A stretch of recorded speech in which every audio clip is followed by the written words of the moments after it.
E aí galera, aqui é o David, sejam todos bem-vindos ao mais novo quadro aqui do canal, quadro com histórias de terror.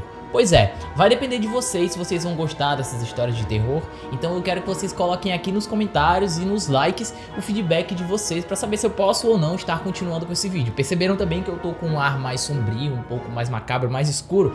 É justamente pra tentar trazer esse tipo de vídeo pra vocês e pra gente tentar imergir nesse mundo novo que é o planeta dos terrores, tá? Então não esquece, deixa seu like, comenta aqui embaixo pra saber o feedback, a opinião de vocês, pra saber se eu posso continuar. Bora pro vídeo.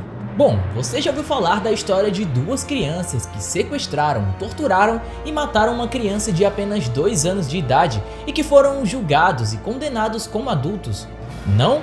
Pois é, no vídeo de hoje você vai conhecer um pouco mais sobre essa história macabra. Conheça agora os assassinos de 10 anos de idade.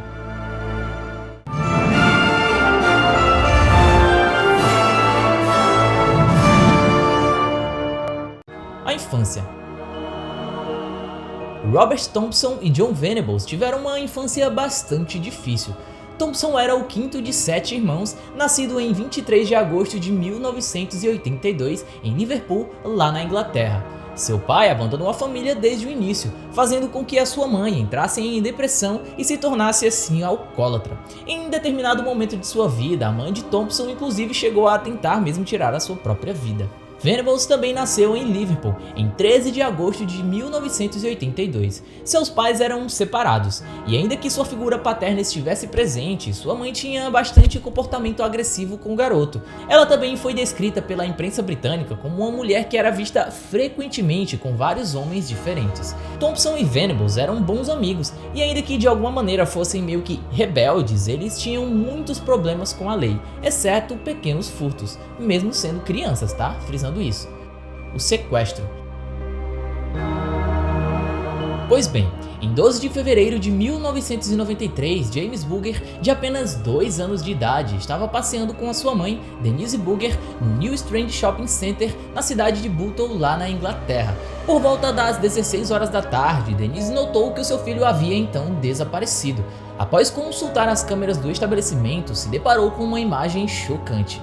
James havia sido então sequestrado por 2 crianças que andavam pelo local. Cara, dá pra imaginar que cena bizarra. Embora a mãe do garoto estivesse segurando a sua mão, ela o largou brevemente para pegar as compras. Alguns segundos depois, ela olhou para baixo e percebeu horrorizada que seu filho havia então desaparecido. Eu não deveria ter largado a mão dele. Esse foi o maior erro da minha vida. Eu não deveria tê-lo largado, disse Denise Fergus em entrevista após o incidente. As câmeras de segurança flagraram as crianças deixando o shopping às 15h42. Naquele exato momento, pessoal, a mãe do garoto já havia alertado os seguranças do shopping, que anunciaram então o desaparecimento para o público em geral. Porém, às 16h12, sem nenhum sinal ainda daquele garoto, o desaparecimento foi reportado à polícia. Denise Fergus e seu marido, Ralph Booger, mal conseguiam então aguentar aquele tal desespero daquele momento, né? Angustiante essa situação. Nesse meio tempo, Robert Thompson e John Venables levaram o garoto para longe do shopping, na direção de outra cidade. Ainda que as pessoas que viam os garotos na rua pensassem que se tratava de um grupo de irmãos, algumas testemunhas estranharam o comportamento agressivo dos 2 garotos contra Booger. Uma série de pessoas testemunharam mais tarde dizendo que viram Booger ser agredido pelos garotos em público. E olha só, em determinados momentos as crianças inclusive foram parados por adultos naquela rua, nas ruas ali que eles andavam, pessoal. Mas ninguém então poderia até aquele momento imaginar que um crime bárbaro estava então para acontecer. Pois é, a vítima foi avistada por cerca de 38 pessoas que afirmavam que James chorava muito, mas que quando confrontavam os 2 garotos mais velhos, eles afirmavam que a criança era meio que irmão deles, então não tinha muito o que fazer naquele momento, né? A situação era bem legal para aqueles 2 garotos, infelizmente. Às 17h45 da tarde daquele mesmo dia, após quase 2 horas vagando pelas ruas de Liverpool, Thompson e Venables seguiram aí para o terreno baldio, um terreno baldio que eles encontraram no meio do caminho, próximo à estação ferroviária de Walton e Enfield, onde iniciaram ali os ataques brutais que colocariam a fim à curta vida de James Booger. O ato. Thompson e Venables começaram jogando uma lata de tinta azul que tinham roubado em James. Logo depois, iniciou-se aí uma série de espancamentos. Os garotos se revezavam e deferiam chutes, socos e até tapas contra a criança, além também de jogar pedras e tijolos naquela vítima. Uma autópsia confirmou que os assassinos inseriram objetos que eram possivelmente baterias na boca e também no de James. Uma barra de ferro de 10 quilos, descrita como uma placa ferroviária, foi arremessada na cabeça de Booger. A contusão resultou em 10 fraturas em seu crânio. Nossa, que coisa absurda, mas vamos seguindo aqui a história. Alan Williams, responsável pela autópsia do caso, revelou que foram tantos ferimentos, mais tantos, 42 no total, que é quase impossível definir qual foi o golpe fatal. Com James já sem a sua vida, Thompson e Venables colocaram seu corpo nos trilhos da estação ferroviária de Walton e Enfield, a fim de então simular um acidente. O corpo da criança foi encontrado 2 dias depois, cortado ao meio, após ser então atropelado por um trem. James estava sem os sapatos, meias, calças e cueca, que havia sido removido pelos 2 assassinos. A investigação. Ainda que o sequestro de James e Booger tenha sido capturado pelas câmeras, a polícia tinha meio que poucas pistas de possíveis suspeitos. Além disso, eles pensaram que os sequestradores teriam entre 13 ou 14 anos de idade, o que dificultou e muito as investigações. E olha só, mas enquanto eles examinavam as listas de crianças que haviam faltado às escolas naquele dia, eles logo receberam um telefonema anônimo culpando Venables e Thompson pelo crime. E além de Venables realmente ter faltado à escola no dia do crime, ele também carregava uma tinta azul na sua jaqueta. Já deu pra perceber, né? A mesma cor da tinta usada para cegar Booger durante a sua tortura. Não demorou para que os policiais chegassem na casa dos 2 garotos. Eles não apenas encontraram a tinta na jaqueta de Venables, mas também encontraram vestígios de sangue em seus sapatos. Robert Thompson e John Venables foram presos em 18 de fevereiro de 1993, pouco menos de uma semana após aquele brutal assassinato. Thompson chegou a tentar negar o próprio crime, mas não demorou para que Venables o então confessasse. Olha só o que ele diz, pessoal: "Eu o matei, e a mãe dele, você vai dizer a ela que eu sinto muito?" Pois é, perguntou o garoto logo após confessar este brutal crime, segundo a polícia. A linha de investigação passou a tratar Thompson como o líder do próprio crime, principalmente por conta do seu comportamento frio e imperturbável. Venables, por outro lado, se demonstrou mais emotivo.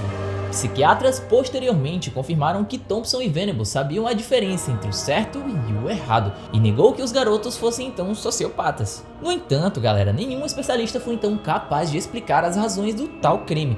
Até hoje, as motivações não são claras. A condenação.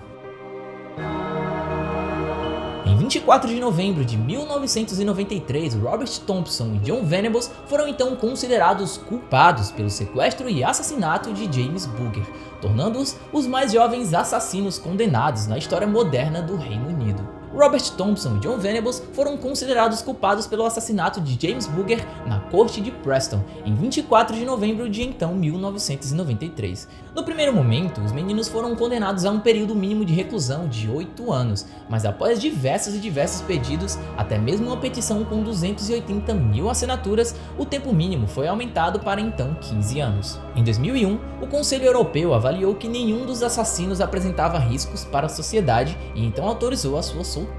De 1993 a 2001, Venables cumpriu a reclusão em uma unidade de segurança de Merseyside, no noroeste da própria Inglaterra. Lá dentro, ele contava para os seus colegas de cela que era um ladrão de carros. Pois é, dá pra acreditar. Thompson foi mantido em uma unidade próxima a Manchester, onde cultivou o interesse pela arte e pelo teatro. Ambos foram liberados aos 18 anos pela idade em junho de 2001. Por conta de todo o furor e polêmicas envolvendo este caso, eles receberam novas identidades. Desde então, eles tomaram caminhos bem diferentes. Ainda que Thompson tenha sido visto como um líder do crime, ele nunca foi acusado de outro crime desde que então foi liberado. Ainda que não se saiba muito sobre o seu passado, rumores dizem que ele mantém um relacionamento estável com um homem que está ciente do seu passado. Já então Venables voltou para a prisão por várias outras acusações, normalmente aí envolvendo abusos direcionados a menores de idade. E galera, após toda a polêmica envolvendo esse caso, Venables foi então preso pela primeira vez em 2010, mas foi liberado em 2013. Ele foi preso novamente em 2017 por manter imagens de menores de idade e foi sentenciado a 40 meses depois de admitir então o próprio crime. Ele teve a sua liberdade condicional negada em setembro de 2020 e disse que teria que aguardar mais 2 anos para até solicitá-la novamente. Mas então, de acordo com algumas fontes, ele não quer sair da prisão, tá? Principalmente por ter medo de voltar a cometer os mesmos crimes. Cinema. Pois é, pessoal, essa história chegou ao cinema, vamos lá. No ano de 2018, o diretor Vincent Lamb dirigiu um curta-metragem chamado Detainment, ou simplesmente Detenção na sua tradução, onde apresenta a real história dos 2 meninos. O curta de 30 minutos revive o assassinato, tendo como base as transcrições das entrevistas que ocorreram entre a polícia e os próprios meninos, logo após aí as suas prisões. Já no ano de 2019, o curta foi então mencionado como concorrente para ganhar o Oscar de melhor curta feito naquele ano, o que provocou muita indignação aí de muitas pessoas no país e também da própria mãe da vítima, né? Isso é óbvio. Pois é, que iniciou aí uma petição para a retirada do filme da lista do prêmio.